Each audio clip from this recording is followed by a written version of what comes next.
सबसे पहले तो मैं नववर्ष की हार्दिक शुभकामनाएं देना चाहूँगा। 2020 चाहे कैसा भी गया, लेकिन मैं ऐसी उम्मीद करता हूँ कि 2021 में आपके घर में खुशियाँ और तिजोरी में ढेर सारा पैसा भर जाए। इंडिया की सबसे सस्ती एसयूवी निसान मैग्नाइट अभी हाल ही में भारत के अंदर लॉन्च हुई है काफ़ी ज़्यादा अट्रैक्टिव प्राइसेस में।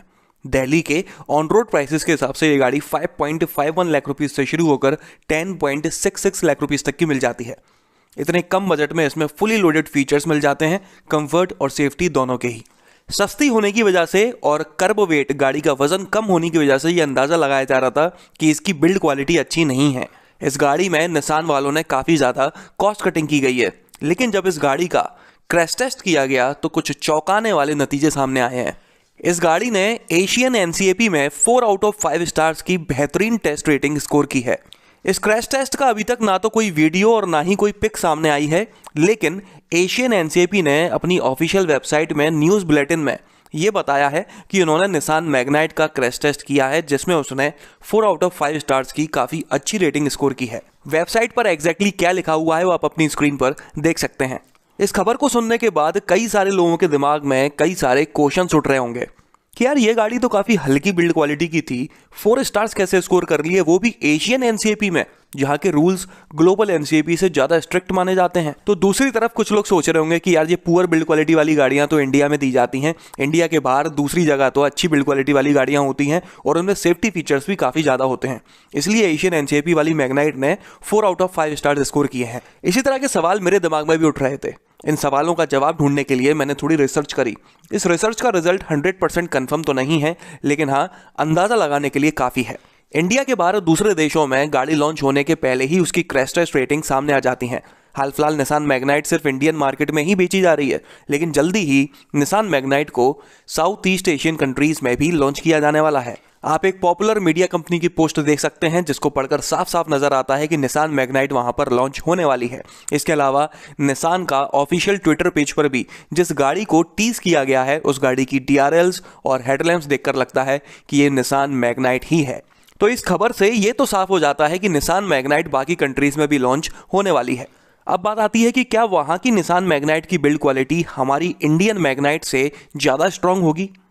क्या वहाँ की मैग्नाइट में ज़्यादा सेफ्टी फीचर्स होंगे हमारी इंडियन मैग्नाइट के कंपैरिजन में? इन सवालों का जवाब एशियन एनसीएपी ने अभी तक तो नहीं दिया है, लेकिन हम इन जवाबों का अंदाज़ा लगा सकते हैं वहाँ की निसान किक्स को हमारी इंडियन निसान किक्स से कंपेयर करके। एशियन एनसीएपी ने 2020 में ही निसान किक्स का क्रैश टेस्ट किया था, जिसमें उसने 5 आउट ऑफ 5 स्टार्स स्कोर किए थे।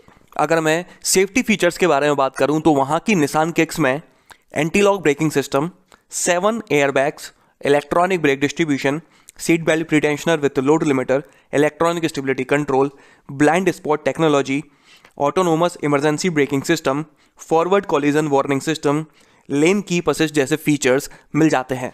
हालांकि एशियन एनसीएपी में निसान किक्स के जिस वेरिएंट का क्रैश टेस्ट किया गया था उसमें 7 नहीं 2 एयरबैग्स दिए हुए थे, लेकिन बाकी सभी फीचर्स थे। वहीं अगर हम बात करें भारत में मिलने वाली निसान किक्स के बारे में, तो इस गाड़ी में ABS, dual airbags, EBD, brake assist, seat belt pretensioner with load limiter और सीट बेल्ट रिमाइंडर जैसे फीचर्स स्टैंडर्ड मिल जाते हैं हर किसी वेरिएंट में। इसके अलावा अगर आप इस गाड़ी का टर्बो चार्ज इंजन खरीदते हैं तो आपको vehicle stability management, electronic stability control, traction control system जैसे फीचर्स भी मिल जाते हैं। अगर टॉप 2 वेरिएंट में से कोई खरीदते हैं तो हिल स्टार्ट असिस्ट भी मिल जाता है, और अगर टॉप वेरिएंट खरीदते हैं तो आपको 4 एयरबैग्स भी मिल जाते हैं। तो आप देख सकते हैं कि इंडियन किक्स में सेफ्टी फीचर्स तो काफ़ी हैं, लेकिन एशियन किक्स से ज़्यादा नहीं। एशियन किक्स में काफ़ी सारे एडवांस्ड सेफ्टी फीचर्स दिए हुए हैं, जैसे कि autonomous emergency breaking, blind spot technology, forward collision warning, lane keep assist वगैरह वगैरह। बिल्ड क्वालिटी का अंदाज़ा लगाते हैं तो इंडियन किक्स का कर्व वेट, मतलब कि गाड़ी का वजन है 1295 से 1305 किलोग्राम, 1295 टू 1305 किलोग्राम्स। जबकि एशियन एनसीएपी में जिस किक्स का क्रैश टेस्ट किया गया है उसका कर्व वेट था 1345, 1345 किलोग्राम्स। तो आप देख सकते हैं कि अंतर तो है, लेकिन काफ़ी मामूली सा। इतना मामूली सा अंतर तो फीचर्स के कम ज़्यादा होने की वजह से आ जाता है। तो यहाँ से इस बात का अंदाज़ा तो लगाया जा सकता है कि बिल्ड क्वालिटी में कोई अंतर नहीं है। जो बिल्ड क्वालिटी यहाँ पर मिल रही है वही वहाँ पर भी बेची जा रही है, लेकिन सेफ्टी फीचर्स के मामले में वहाँ पर काफ़ी एडवांस्ड सेफ्टी फीचर्स दिए हुए हैं जो यहाँ पर नहीं है। और शायद यही वजह है कि निसान मैग्नाइट ने एशियन एनसीएपी में 4 आउट ऑफ 5 स्टार्स स्कोर किए हैं। वजह चाहे कोई भी हो, इस टेस्ट रेटिंग से साउथ ईस्ट एशियन कंट्रीज में कोई फर्क पड़े या ना पड़े, लेकिन इंडियन कस्टमर्स पर काफ़ी फर्क पड़ेगा।